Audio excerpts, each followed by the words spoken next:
It looks like here we go. And it's it's 1, 2, 3 strikes, you're out at the old ball game. Take me out to Twitchy Dolphin Media presents Let's Get To. It's baseball from sea to shining sea by the team that brings you home. And now, your host, James Christopher.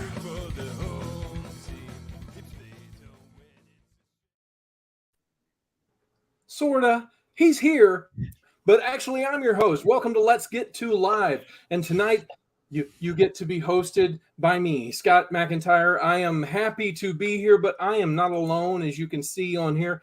First of all, we have the host of the Breaking Balls podcast herself, which means either that she breaks balls or she has a wicked Uncle Charlie. Emily Nyman, how are you? I'm great. Happy to be here, as usual. Just hope you can help the ball club? One of those Yeah, nights? that's right.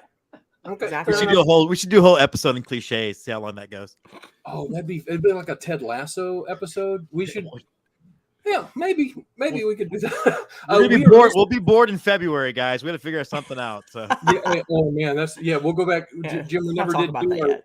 our best 1960s teams. Anyway, but also one of our people that are missing, but he will be along later, is our Puerto Rico amigo and host of the Dad Hat Chronicles. Ed Rivera will be along shortly, but right now we have, last but never least, the overlord of all things Twitchy Dolphin Media, the host of Let's Get To, and so many other podcasts. It makes my head spin. James Christopher, how are you, sir? I was super prepared to tease Emily for the Yankees having only won one since last episode till I realized the Astros have won exactly one more game than that.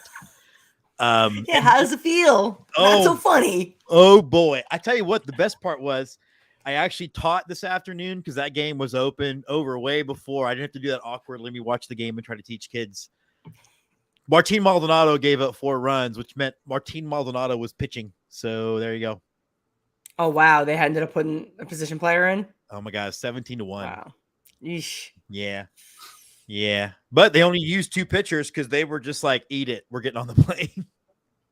You know, some days you just got to get out of town. I think some days we just got to get out of town.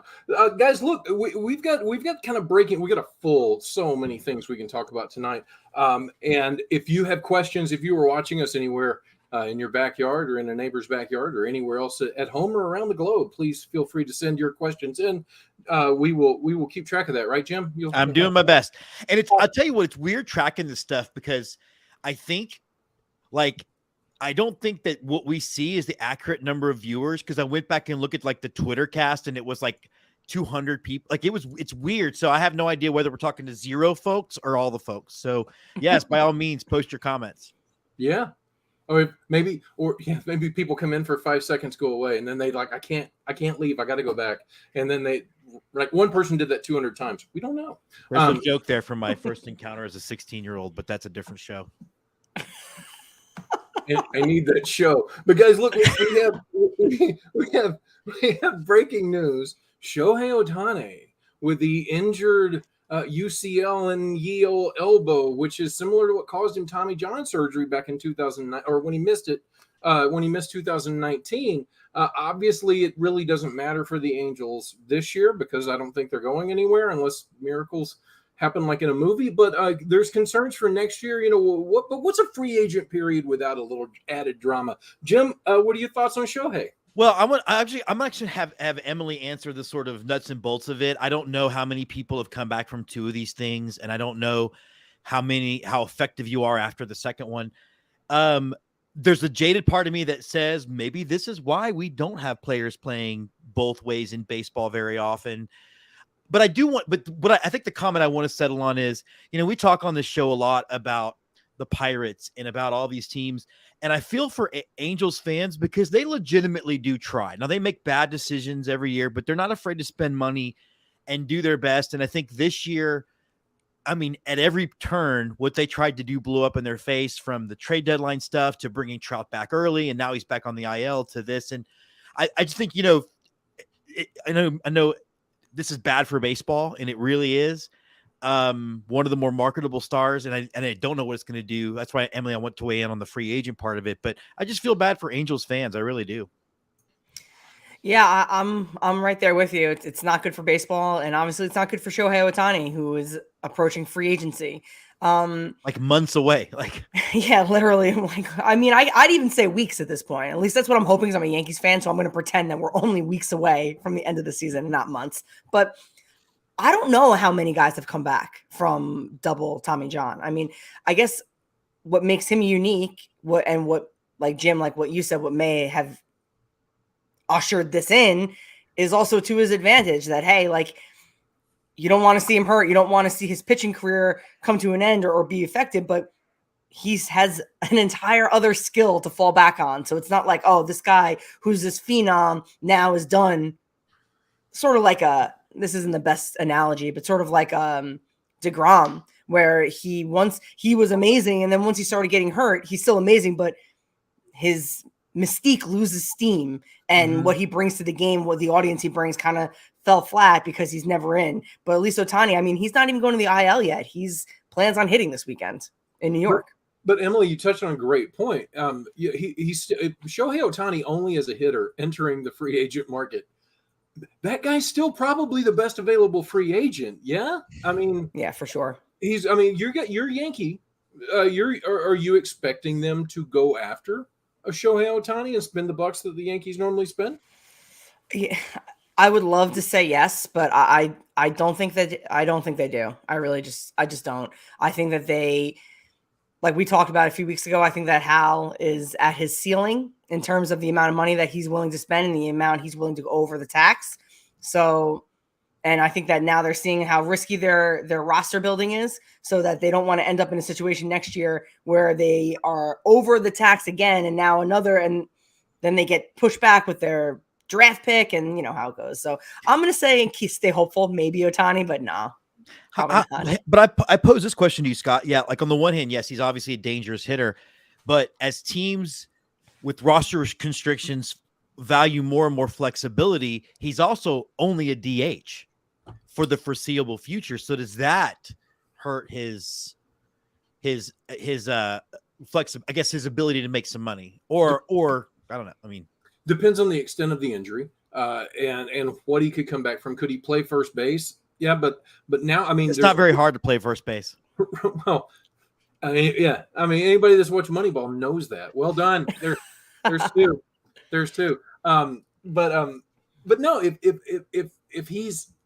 if he's only available as a DH, there's twice as many DH jobs available now as there were 5 years ago. Welcome, Ed. Good timing. Yo. He is here. He has joined us. So, Ed, we're talking about Shohei Ohtani. I'm glad you're in. We just chimed in on him. The fact that he's got the UCL injury. We've had the Tommy John before. It's that arm again. It doesn't matter for the Angels this year because they're kind of out of it. But with him approaching free agency, we're kind of, what if it's Shohei Ohtani only as a hitter and not if he's available to pitch? Isn't he still, he's great on the market? What are your thoughts on that as he approaches free agency? See, this is a tricky question, right? Like, because the Angels, if I'm Ohtani, right, and I'm trying to protect my brand, do I just shut down completely for the rest of the year, right? Mike Trout, isn't he shut down also? Yeah, pretty much. I mean, yeah, that's yeah. I would just shut him down. I'll shut him down. Like, I would not risk any more injury to a man that's going to be worth about $500 million. So, but is he still worth $500 million if he can't pitch and he's only a DH for that first year? Because someone's going to pay. I know, like you still can't throw with the UCL, so you still can't play the field until you can't play the field. So you would be designated as a DH, right? But I think there's still so many teams that the DH is new to them. I mean, frankly, in the National League, and they're using players that could be in the field, but they're using guys just as a daily rest. Treat the DH like it's an official position, like they do. But they're not, though. They're trying to get away with it by using it as, like you said, as a resting. It's like, all right, we're gonna keep swapping first base. First base, you're gonna play a couple of days, and then you're gonna go in and play DH. You know what I'm saying? Angels are not going anywhere, though, man. Like, I mean, let's be honest. They're not going anywhere. But Emily, I know you. But I pose this question to you then: the Angels, he's probably not going to be an Angel next year. What incentive do the Angels have to shut him down when they need to get as much ticket revenue as they can by having him on the active roster? Yeah, I mean, I don't think that they can. I don't think that they would shut him down, and I don't think that he can even really demand that. I don't think that that press would be good for him moving forward into free agency. And if they're going to shut him down, then he has to get surgery. And I don't know if he's really prepared to do that going to free agency, because the thing is, even if you can play first base, he can't throw. Look at Bryce Harper. Bryce Harper, he came back faster than anyone's ever come back from Tommy John. That was like a whole thing when he came back, but he was pretty ineffective for a very long time, almost until like this week. Yeah. So I think that that doesn't bode well for Ohtani either, that if he's going to get surgery, do it now. I think that he's gonna just pretend like as if he has like a finger injury or something. I feel like, and mentally, No, I just looked it until up the end of the and season. Generally speaking, what I just looked up was that you very rarely see any diminished ability after the first TJ, but the second one you do. And I almost wonder if there's a second one, is that the end of his pitching career? Because you're just not as effective. But I think the Angels kind of overdid it with him. You know? Mm-hmm. Well, I mean, people are going to say that, but there's no measurable. True. That's true. You could have not predicted him getting injured the way that he did. I still think him as a hitter, if he's able to play first base, he's incredible, and there will be teams interested in him. But we have other Major League Baseball news as well, and this may be a team that might be interested in him or not, wherever they might be located. But the Chicago White Sox are also in the news. Yikes. So the Chicago White Sox, Jerry Reinsdorf is 87 years old. Let's get that out of the way. He dangled a nugget. He's 2 years younger than La Russa. Oh my God, what a disaster. He dangled a nugget this week about moving to Nashville. First of all, that got out there. Then he fired the GM and the coach are gone. He's talking about bringing Tony La Russa in as a consultant. He's talking about bringing in Dayton Moore, who was the Kansas City Royals GM, who was let go because he wasn't into analytics enough. And then he's also, is he just garnering headlines for a team that's 27 games under 500? Is this just a rich guy trying to make noise? Ed, clear it up for me. What's he doing? I think that the whole Nashville thing is just a ruse. You know what I mean? He wants a new ballpark, right? So he's going to try to force the hand of Chicago to say, hey, we don't want the White Sox. Look at all the history with the White Sox here. They've been for so long here, Black Sox and all that fun stuff, right? Like, the movie is pretty good. Just you always forget that John Cusack was in it. Anyways, and my buddy C. Thomas Howell. Show, baby. Who turned down the role in Field of Dreams, and he regrets it to this day. I would too. I would have, to this day, I would have exactly. But why would you ever go back to Tony La Russa in any capacity at all? Ever. Was it a bar bet? I mean, I had to. Oh, he knows something on him then. He owns him on something. It is my impression that in New York, it's 70-30 Yankee fan to Met fan. Now, do you feel like, I know it's unscientific, Emily, but do you feel like, because to me in Chicago, it feels like it's 90-10 Cubs to White Sox. So maybe but I don't know. Educate me. It will be a new start for the Chicago. I mean, look, Major League Baseball has wanted that market for a long time. Let's be honest. The White Sox are not going anywhere. Like, they're the Chicago White Sox. They're the Chicago White Sox. At least the A's have a history of this is moving. Oakland's their third city. So it's not like, the White Sox have never been in another city. They've always been the Chicago White Sox. They're not going anywhere. Jerry Reinsdorf is 87. He's too old to move at this point. Like when someone gets too old and you're like, we can't move. Like they can't move. We can't go to Thanksgiving out of state. Like that's Jerry Reinsdorf. Shut up, you senile old guy. Just shut up already. We'll start going to Thanksgiving vacations after they're gone. It's fine. I just want to think about what it's like walking into that boardroom. You look at Tony La Russa and you're like, holy shit, you're not the youngest or the oldest guy here. Tony, oh my God, great. I am. You look at wow. No. They both look like they're just 1 foot. Well, a point, 0.25 on the other foot is in the grave as well. Tony La Russa looks like Johnny Cash in his last 6 months. Yeah, he does. But anyway, Personal Jesus. hey man, It's actually sad because the Cubs, they have the stranglehold on fans because they won that World Series recently, but losing has like been their thing, right? That they had They're all the these fans, lovable they were the Cubs. lovable losers, Yeah. right? Yeah. So like the White Sox have been able to exist and the fans are there. I mean, they won that, I don't have to tell you, Jim, they won that 2005 World Series. There was Like, not a the there was not fans a are there. 2005 World Series. It's been erased from the ended after history. NLCS. They were on strike that They year. were I on forgot. strike. I think one of the big things is that the Cubs were able to get a national fan base more than the White Sox when the Cubs went with WGN, and WGN became a superstation in the 80s and 90s when cable was new, and it spread out so that people throughout the country knew more who the Cubs were than the White Sox. Well, I mean, even in like Jessica was a Cub fan when we got married because in San Antonio she got more Cub games than Astros games because of how cable worked back then. And MLB is dumb. Cubs and the Braves, same thing. They both benefited from the exact same thing. And when The Braves were on TNT. That's right. Yeah. WTBS Superstation That's what it 17 that started all their programming 5 minutes after the hour on Turner Standard. All of it. Yeah. So Every bizarre. single time. All of it.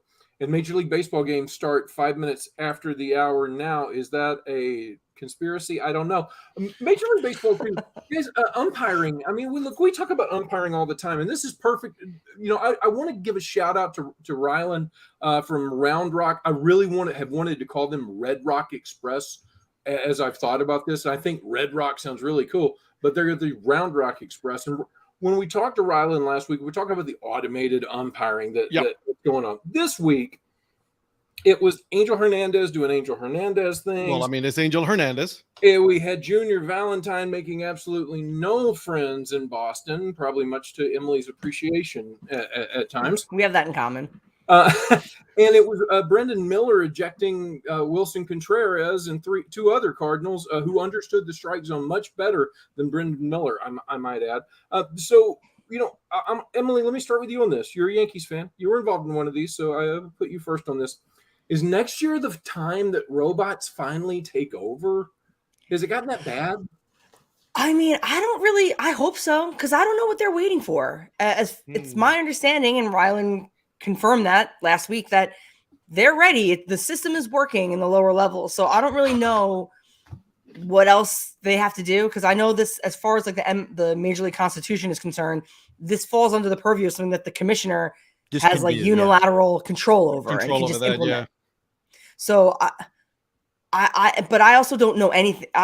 I don't know much about the Players Association and their role with the league, but I know even less about the umpires union and the sort of agreement that's in place between them and the league. So I don't really know.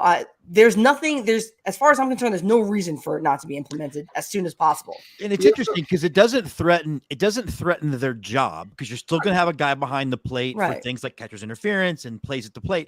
Mm-hmm. So to me, it's like one less thing for you to get yelled at about. Like I'd be all about it. And if it's been normalized and is usable in Norfolk, Lord would believe it would be able to do that in Miami or Los Angeles. Ed, what are your thoughts? Tides, by the way. Yeah. The Norfolk Tides. Oh, correct. By the way, great hat, Scotty. Thank you. Yeah, Beloit. But I honestly think that I'm with Emily. I think it is about time that we have it. Like you're not. That's a nice bobblehead. I think it's time for it. I think it's time for. I think how Major League Baseball does it. They'll probably do some kind of like mixing of the both, and like in AAA, you still have the umpires. Everybody's still gonna hate Angel Hernandez just because it's already ingrained in our DNA to do so. Because of and the umpires are not making it easy on themselves. They really are not. Like, no. Come on. So our buddy Zach Beeson, and I kind of sided with him on this. I think they'll go more to the challenge system where you're still using the APS, but And the it's going challenge system fast. is super fast.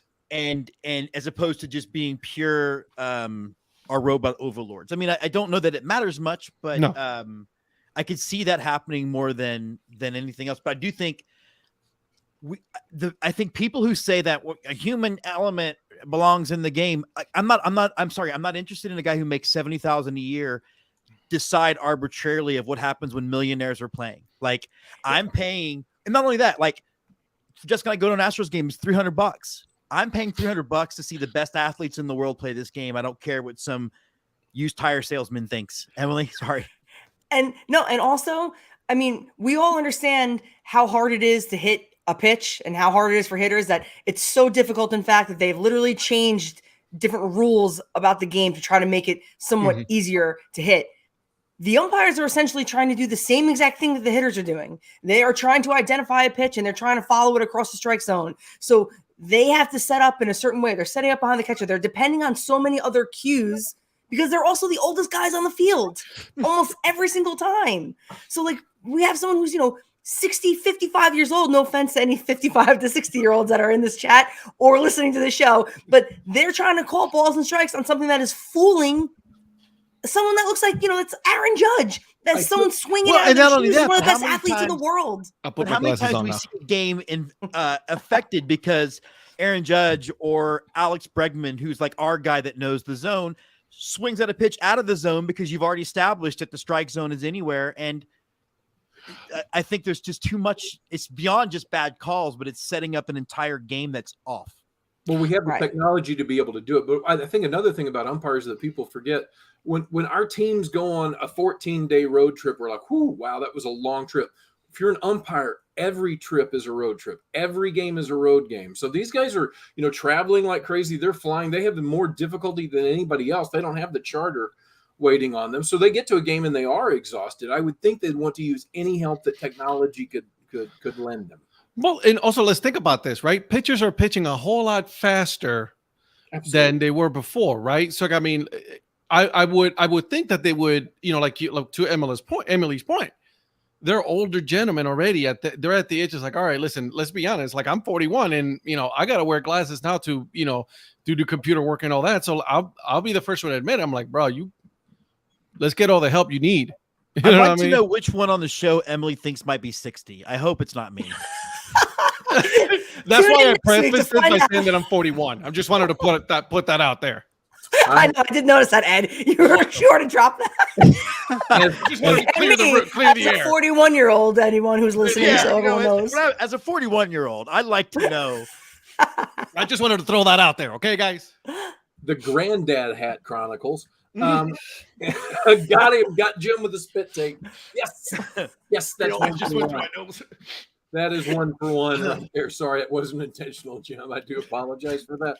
But I think we're all in agreement. I think the only thing that makes sense is if there is someone that hates the Flaming Lips album, Yoshimi battles the Pink Robots, and that's why they don't want technology brought in. That's the only thing that makes any sense to me whatsoever on why we don't have it. But look, MLB, Commissioner's Office is also up to things. Rob Manfred this week, announced the Commissioner's Ambassador Program with a dozen former Major League players who are 40 and above to represent Major League Baseball and help grow the game. So my first thought is, naturally, if I want to grow the game with youth, I look to retirees to go help this and give me ideas. But is that just me being cynical? Is this just window dressing? Ed, I'm going to throw it to you. Talk to me here. What do you think?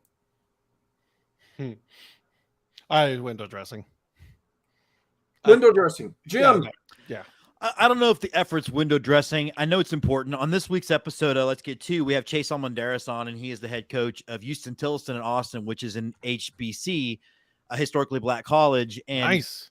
We've talked a bunch on this show about, we have rich white kids playing baseball, and then we have people from South America trying to change their lives. We don't have anybody from lower socioeconomics because you can't afford to play anymore. It's expensive as fuck. Whatever we have to do. And so I'm the kind of guy that wants to I will will always give somebody a chance to prove me wrong before I just think window dressing or not. So then, how do they make this successful, Jim? Well, how would this become successful? What's the best case scenario that you could see with this ambassador program? Okay, so I know lots of teams have their own little pocket project to help fix this stuff. Like, I don't know what it is now, but like I know it with Reggie Jackson and the Astros, it's a big thing he's part of where they're doing stuff like that. But what I feel like they need to do is have some kind of commission that organizes it from a league down that says, here's how we're going to attack this problem. We're going to do it with scholarships. We're going to do it with just encouraging sponsors to donate a certain percentage of free equipment, things like that. Pool of Because I funding. think right now the solution is either hodgepodge, where every team's doing something different, or a lot of teams are doing nothing. And I think we have to understand, counter to Chandler Rome, beat writer for the Astros, that there's lots of things we have to do to continue to grow the game. And we've already talked theme nights, and this is the other way to do that. Emily, what are your thoughts here? Yeah, I agree with Jim on this one, that I think that whether it will be successful in the long run and whether it'll be something that they'll stick with, because I don't even have any ideas in terms of what they can do, where they can start. Like, my mind always goes right to Little League. I think that the league could probably do a little bit of a better job supporting Little Leagues across the country, and especially in communities that need the support. That may not get as much press because they're, in the middle of nowhere. I think that having former players come and give back to the game and try to grow the game that gave them so much in their life and gave them the platform that they have is really a good thing, because I feel like that's sort of a problem with Major League Baseball, that the superstars, they don't come back. They don't do anything really. Sometimes, like, I was shocked that Jeter decided to do like analysis. A-Rod was always that guy. I knew he was always going to do that. He can't stay out of the spotlight. But usually guys of that stature, they don't come back. They don't do these sort of things. They go and retire and they disappear. Right. Ken Griffey Jr. pops up every now and then with his camera at the All-Star game or whatever. But you don't see them. They're not front-facing. And I get it. That's not for everybody. But this is not really that. They don't have to get in front of the camera. They just have to go to communities and get people excited. Yeah. Like, you raised a good point. Like in the NFL, the best color guy in the business right now is 3-time Super Bowl champion Troy Aikman. Like, that's a guy that could camp out for the rest of his life and collect real estate checks and ignore my fan letters. But no, he is out there, and he didn't ignore them until you sent the nude. I'm just saying. Trying anything to get Mr. Aikman full spread. I'm working on it. But no, I think, Emily, that's a great point. You don't even locally, like, I guess Astros fans are lucky because we see Biggio and Bagwell a lot. Now, some Astros fans will complain about the amount in which we see Bagwell, but that's another conversation. But we don't see very many of the other guys. And I think that's weird. And I think you got a good point, Emily. It's different. It's baseball. It's a regional sport. Sorry. Yeah. I just want to they regionalize the sport. Yeah. Well, here's the thing though. Like, why can't we just not only add, you have these players, right? Fine, great, awesome. Why don't, grab the owners, start having them invest into their local community? Because I think the generation of Major League Baseball owner that we're dealing with are not baseball people. They're not. They're business. They are looking at an investment, and there's nothing wrong with that, except that it's a short-term strategy that's, I think, a big part of what's killing the game. But I think that's the case in all sports right now with ownership. I think 100%. But I don't feel that way about NFL owners unless you're in Washington. Like, for as much as Jerry Jones is god awful, he definitely wants to win a football game. You definitely, in the NFL, he just needs to have someone pick and manage a team. That's all. Yeah, families and ownerships like that. Because it's regional. How could they further expand the commissioner's ambassador program, guys? So, I mean, like I want to go back to something, Scott, and I hate to cut you off. No, go ahead. Emily, you're exactly right. It's regional, and I think too many times in baseball, you have people that own teams that aren't from that region. Yeah. Yep. You haven't. I mean, you haven't. Like, I remember the Astros owner 2 owners ago owned the Astros and the New Jersey Devils. Like, what? Well, look at Stan Kroenke. Stan Kroenke owns the Rams and the Colorado Avalanche in the NHL. So, I mean, make sense of that. Well, the Browns owner, while he was, screwing the city of St. Louis, so he gets around. The Browns owner owns the Cleveland Browns, the soccer club in Columbus. Like, I mean, granted, it's the same state, but they, it's like the same. Pretty soon, Ed, you're going to have the owner of the Oakland A's owning a soccer team in California and in a baseball team in Vegas. Ooh. Ouchie. But I think that. So how could you go ahead, Ed? Go ahead. To your point, though, Jim, is just because they're there's not a lot of local. I mean, look at the Cleveland Guardians ownership. They're from Cleveland and they're god awful. Yep. So if we're trying to grow the game and keep it, so how do you expand this ambassador? This came in the mail, Ed. Oh, here we go. It's my ticket from the no hitter. Oh, thanks. Came in just today. Thanks. That's awesome. Right here, next to my Orbit. And We see it every week. And disconnect. If you don't hate that new G enough, there's more reason Thanks. why. Thanks. So one of the things I think about, guys, is if you really want to make this successful, you have to not only put the funding into the game, but you've got to get the players interested as well. So how would you expand this? So the one thought I had, like, you need celebrity, like non-traditional baseball people, some type of celebrity, get people interested in the game as well. But what are your ideas how you could expand this and grow the game? Well, I think my big idea is why it maybe doesn't happen as much. And baseball is a long sport that's played every day. And so it's easy, like if you play in the NFL, to take a Wednesday to go down to a children's hospital and hang out or do stuff. But we all know what a grind that these guys go through, starting really in February until, well, technically it's year round now, because as soon as the season's over, they're back at, yeah. I think there's a reason why there's not been a repeat World Series champion in 20 years, because it is such a grind. So I don't know if I think the league would have to agree with the players union and say, look, like maybe to Emily's point, you make the All-Star break a little longer and you get them out to little league parks or something like that. You're going to have to decide that's what that's part of your what's important to you. Emily? To grow the game, you have to show the game. That's it. Because Jim is 100% correct that it's a grind. These guys don't have the time in their schedule to go and do things with the community.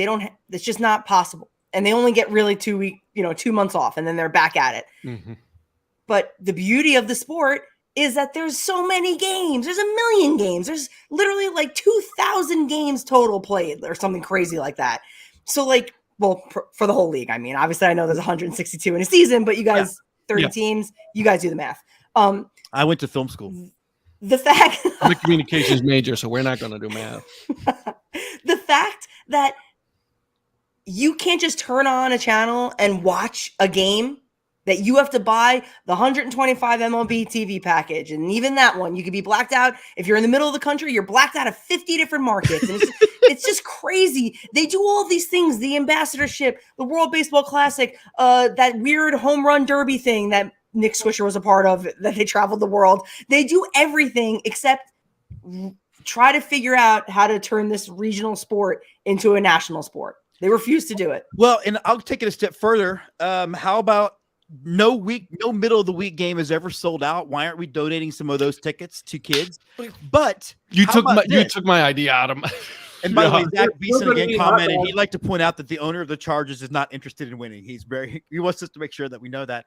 What if we go back in time before 2020 and we have Rob Manfred realize that the minor leagues are key to growing interest in this game, and instead of getting rid of them, maybe we figure out a way to keep it sustainable, and instead of, because guys, the 5 years is almost up. It's going to get real sporty real quick, because a lot of these teams MLB is continuing to fund. It was a 5-year deal. It's going to get real spicy real quick. It's going to get real spicy. I think that is an excellent topic that we dive into next week. I think that is an excellent topic we should look at. So let me throw that out there and dangle it. But Ed, what are your ideas? How do you grow the game here? I was just to Jim's point again, that was my idea. I was going to say, during the middle of the week, especially right now, the kids are back to school, incentivizing them to, hey, listen, read a certain amount of books. Remember all that program? Read a certain amount of books, you get a prize, or whatever. Bring these kids play day game like the minor leagues do. Mhm. Bring these kids to, Yeah, to every minor league team a couple of times a year will have a basically what they call education day. They start Yeah, taking at 11 weather and day, they bust the whatever. kids in.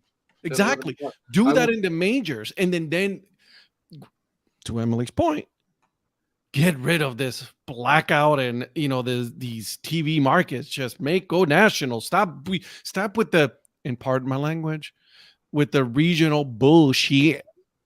Boom. And that's what he says. Look, yeah, donate the tickets to kids. They'll still eat a hot dog. That's still $6 or $8 or $10. They'll However buy a hat. you charge. But we talked about Little League. Emily brought up Little League a minute ago. So as for growing the game, hey, it's a segue, guys. That's pretty good. I like it. Segue. You like Very that? nice, very smooth. Yeah. So let's talk It was Little until you called it out. But yes, We should have Now had it's clunky. we Now should have it's had a clunky. graphic that said, "Hey, by the way, segue." League. And here's the best part. I know how to spell segue with a U and an E, and I went to public school in Arkansas. Dig on that. Anyway, so let's talk about Little League, but I don't want to talk about it in a good way just yet. So parents in one of Washington, D.C.'s most affluent neighborhoods are suing their Little League association for allegedly they were stacking. There's an Amber Alert where I'm at, guys, just so you know. Scott's being kidnapped. Someone calls him. There's an Amber Alert here. Hey, the joys of live entertainment. But no, so there was someone in the league was allegedly stacking his team with the best players. I know that's a shock, but these affluent parents sent in a 40-page diatribe that read like a legal brief, apparently, which I guess there's a bunch of lawyers in the neighborhood. So yeah, but what does this really One of the serve? parents wrote it out of the goodness of their own heart. Yeah, Emily, help me out here. I'm going to throw it to you since you brought up Little League, but help me because why is this a story in the Washington Post that I'm reading about? Honestly, I am not sure. Well, there's nothing Like- going on politically, so Yeah. I totally think that there probably is a ton of corruption in that Little League and many Little Leagues across the country because of what the Little League World Series is now. And that's just like one of the joys of our system here. So in terms of what they think is going to come of it, I really don't know either. Like Little League is supposed to be about your community. It's supposed to be, that's like one of the joys of I played a lot of softball in my day, and the best experiences were when I was in Little League on like the Williamsport team and on my high school team, because this is who you have to work with. You can't just pilfer the best players from the area and then go and play in a tournament. Like, and those times are fun too, don't get me wrong. But those teams, you really felt the sense of community, even as a kid, even in the middle of it. So I understand why the parents can be upset, but why it's national news, I don't know. I think it has to do with the affluent part. That's probably why. you're saying if these were brown parents in East LA, we wouldn't be hearing anything. Jim is, but Yeah, I don't think so. does this lawsuit tee up, precedent for future things? Is this do other lawsuits? Yeah, I follow? mean, from what I understand about Little League, the corruption runs so deep in it. I don't know how you fix it. Because there's Right. even because the other thing too, like it's a tit for tat kind of deal because we've Right. all made the joke of the team coming from Cuba and there's a 35-year-old playing pitching who shaved before the game. Even on the mound, yeah. And you can't control that. So I don't know. But I'll be honest. I've always found the fact that we air the Little League World Series to be kind of creepy. Frankly, I don't enjoy it. And the fact It that does seem- people bet on it is even creepier. yeah, and But I mean, not just the championship game or a couple either, but all the lead-in games they're showing right now too, right? Just like ball or Maryland versus Virginia or something. Mhm. yeah, and I It's just just too much pressure for little to kids. me it always just in my felt opinion. it felt weird and exploitive, and I just don't know that it's necessary. Oh, I don't think it's necessary at all. I think I've always had an issue with ESPN, and granted they're a for-profit business. Let's not get that twisted, right? So they're gonna try to find every way possible to make a buck. The problem is it comes at a cost, right? I mean, you're putting these kids on national TV. You're putting like you said, Emily, all that pressure on these kids, 12-year-old kids. Like they don't need that. Like you're literally taking the fun away from the sport, and it's become a business. And these affluent parents, no offense, sorry, you're your issue is falling on deaf ears because no one really cares at this point. All I know, it's like working in the high school setting. These kids already have enough pressure. They're growing up in an era that we did not grow up in, and I'm so glad of it. But I was talking to one of my students who's, he plays for the high school baseball team. He's got a real shot to play for college, and over the summer he played 65 baseball games. Jesus, he played an indie ball schedule. I mean I did Why? that at that age. It's 16, 17, 18. It was 60 to 80 games a summer. But Easily. why? Because we loved it. I mean, that was, And that's true. I mean, that's true. They're not, and that's after playing the 30-game high school schedule as well. So yeah, you're playing up to 100 games. Yeah. And if anyone, you guys, I don't know if you've watched it or anyone listening, if you want to even just like get an inkling of the kind of pressure that the kids who are participating in the Little League World Series are under, watch the 30 for 30 Little Big Men. That was about a team that won the World Series in 1982.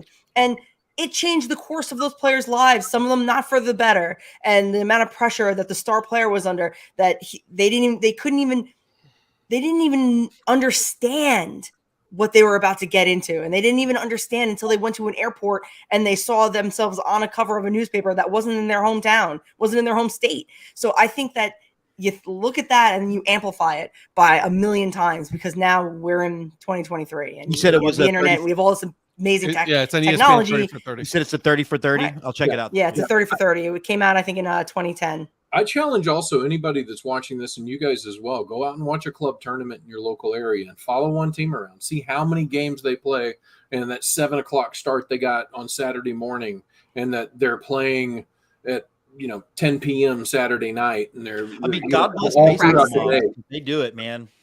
It's insane, and the time game. So I mean, these kids will play 60 or 80 games this summer is nothing compared to what these guys play on some of these club travel schedules. But is ESPN showing so many of these games as well, because ESPN can put one camera in one location, and ESPN's kind of hurting financially? Jim, Emily, Alpha. Well, I mean, I'm sure. I mean, like, I hate to bring up what might be a topic for our show tomorrow. By the way, Yell Fight Suey launches again tomorrow. But are these kids getting compensated for being on TV? No chance. None. That's a great question. They need NIL. They need to unionize. No chance, right? Little League, the Little League itself is probably getting paid, Oh, for sure. but not the teams. And I guarantee you, the teams got to do some fundraisers in order to pay for the uniforms, to pay for travel, pay for hotel, to make it to the Little League World Series. All of that, they all got to pay out of pocket for that. And ESPN is like, we are making so much money out of these kids right now. They have to pay for all the travel and lodging. The parents or whoever, those teams, they got to figure out how to get there. Their uniforms are right there on part of the deal. They don't have to pay for that. But getting there, can you imagine these teams that are coming from like Taiwan? Yeah. Like how? That's a lot of car washes. That's a lot of car washes. A lot of wrapping paper sold for those teams. A lot of child labor. If you know, and you're a Catholic school person, it's a lot of world's finest chocolate being sold. Hey, you don't have to be a Catholic school person to know that. I mean, I sold my fair share of chocolate, man. But look at Zach's point. Cutting costs of registration fees for Little League Baseball will grow the game big time. Cost of registration and equipment of all of my kids played would be over $600. Come on, man. And his kids are young. Like, as you get older, it becomes a lot more money. Yeah. And let's not talk about the cleats, the bats, the gloves, the uniforms, the extra practice, the trainers, and all of that, Well, my parents didn't buy me a $250 glove. I was literally a junior in high school. I was using a 14-inch outfielder's glove at third base for 4 years, and then my parents were like, "Okay, you are serious enough of an athlete. I've already been named All County twice." And my parents were like, "Finally, we'll spend the money on you in your career." Just kidding. They pay for travel and stuff too, but that just always makes me laugh. That memory. I would love to. I don't know if Powdered by Plants is an Astros fan or a Yankee fan, but don't watch the highlights of either. What highlights? Powdered by Plants. Today, I'm scared to watch the highlights. I don't know who they're a fan of, but don't watch either of them because none of them were great. They were different kinds of sucky, but they sucked. I think Hey, those my team sucked highlights today. they were highlights if you're standing on your head, right? Otherwise, they were very, very low. Well, listen, speaking of money and affluence and around Washington, I D.C., just the saw the Baltimore, score, Jim. the Sorry. Baltimore Orioles are also in the news, guys. I can't get us out of here. And they were the little league team in the D.C. area up until like this year, right? You like that, Em? Yes. But okay, but now they're good, so we can talk about them. Two things here. Owner John Angelos, not Peter, wants a public-private partnership in place of just asking for taxpayer dollars. He wants a school in the warehouse and a health clinic, and he wants to do all these things and youth programs. It's going to be great. It's a wonderful thing. He says he wants this to be as cutting edge as Camden Yards was when it opened 30 years ago. He also sees that the NFL Ravens just signed a deal through 2037 with the city of Baltimore. So on top of this, the second thing, he also says that the O's broadcaster who got suspended for his remarks about the difficulties they had in the past against Tampa, that should have never have happened. It'll never happen again. Emily, it's American League East stuff. I'm going to start with you. Do we take this as his word? What all is this guy asking for? What the hell's going on in Baltimore? I mean, he is just. I was going to say a few curses there, but I controlled myself because we're live. He is just full of crap. Like, I can't even talk. I'm a New Yorker. I can't talk if I can't curse. So I'm struggling here a bit. Do it. He also had, I love how he's got all these plans. He wants to put all this stuff in the building, all this stuff to make more money for him and his family and become even richer. But he's already made the point that if he doesn't think he's been able to pay the salaries of these players, these guys have a month of service time under their belt. He's already getting the fan base ready for them to walk in free agency. And he's now talking about all the stuff for him to make all this money. For what? How does, the disconnect, how do these guys not see how bad this press is? They're constantly talking about all these things that everyone knows is just for them and for their pockets, but then they don't invest in their teams. How do we keep letting them get away with this? Gentlemen? It's weird. I heard all truth and everything. It's all truth. But I'm always going to go pie in the sky. First of all, she's an Astros fan, and her friend calls JP France bubble butt porn stash. I think that's funny.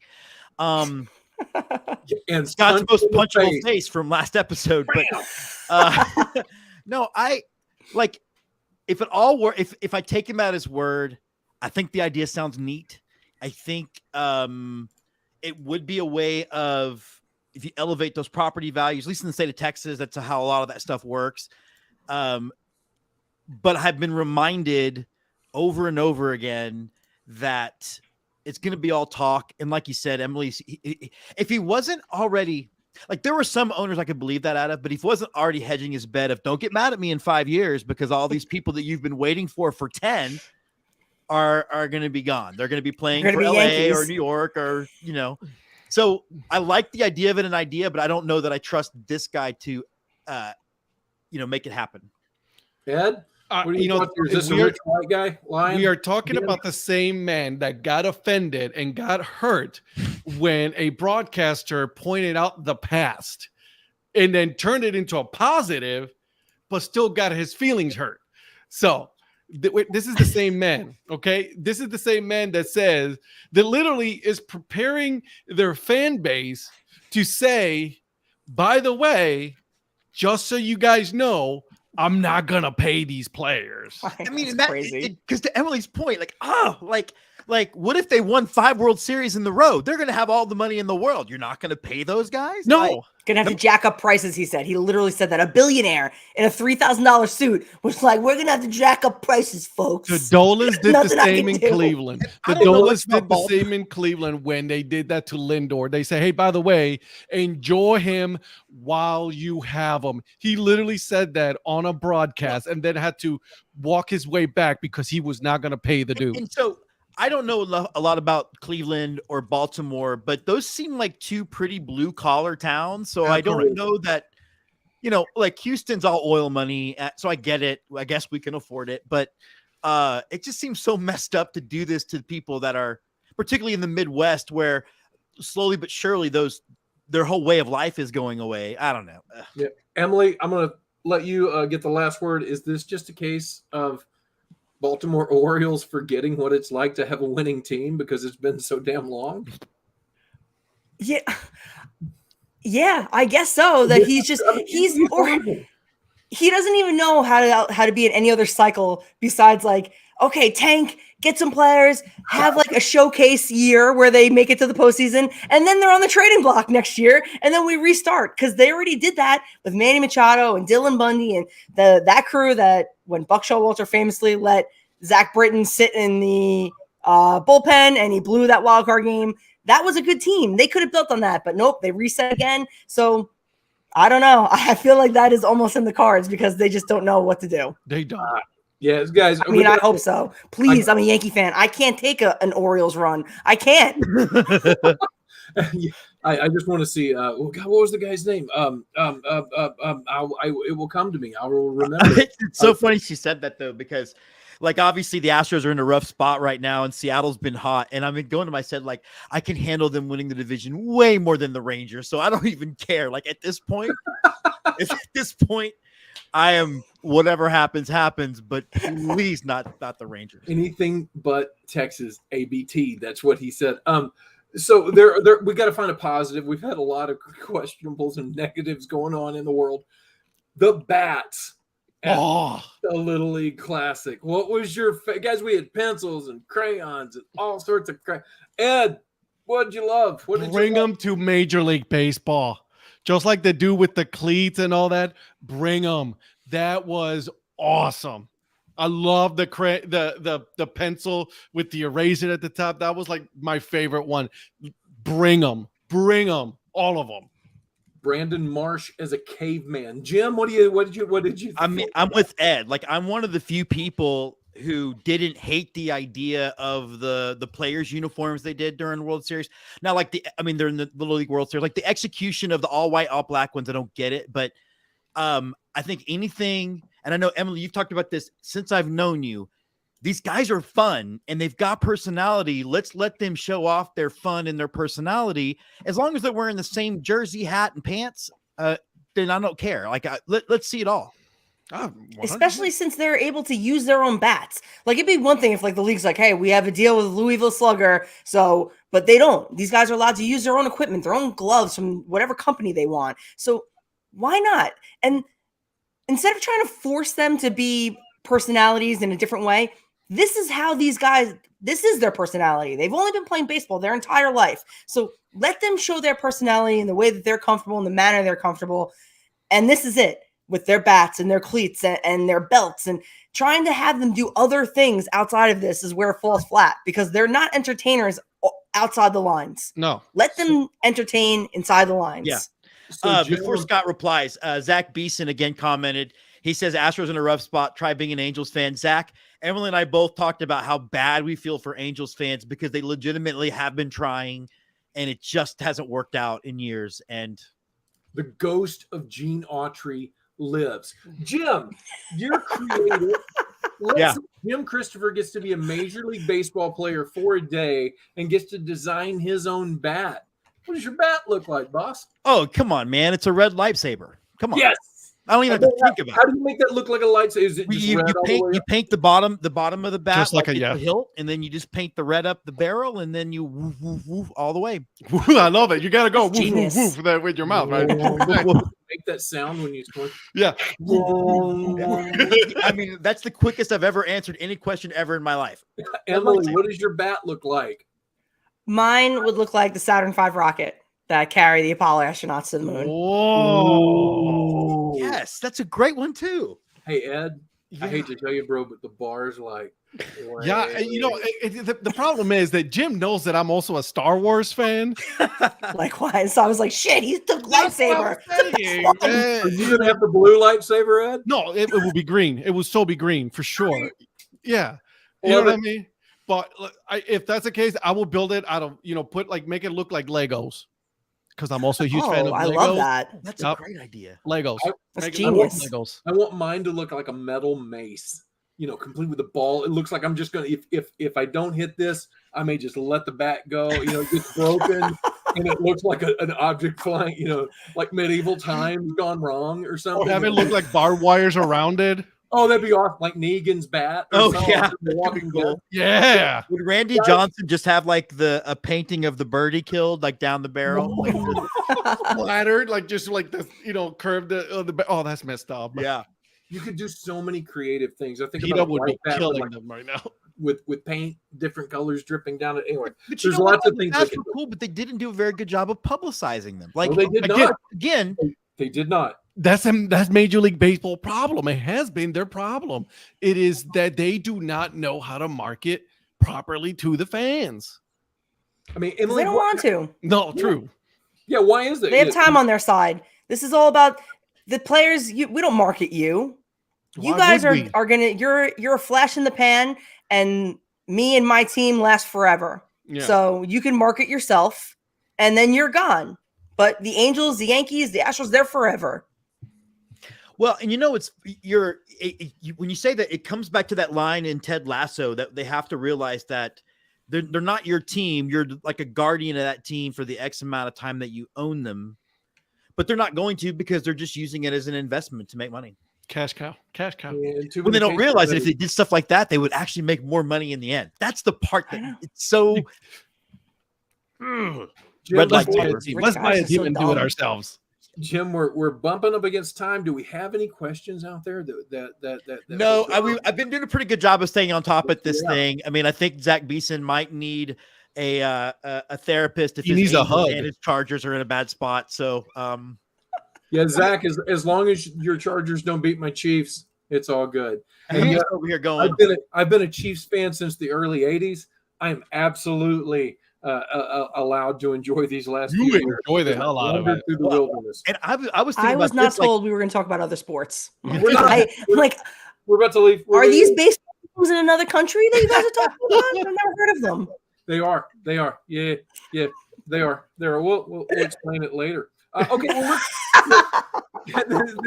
it's time to wrap things up here, and I really want to thank everybody for watching us.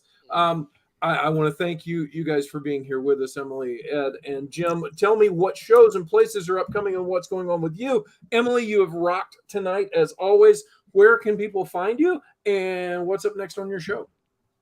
You can find me at MSheDoesIt on Twitter or X, whatever you want to call it.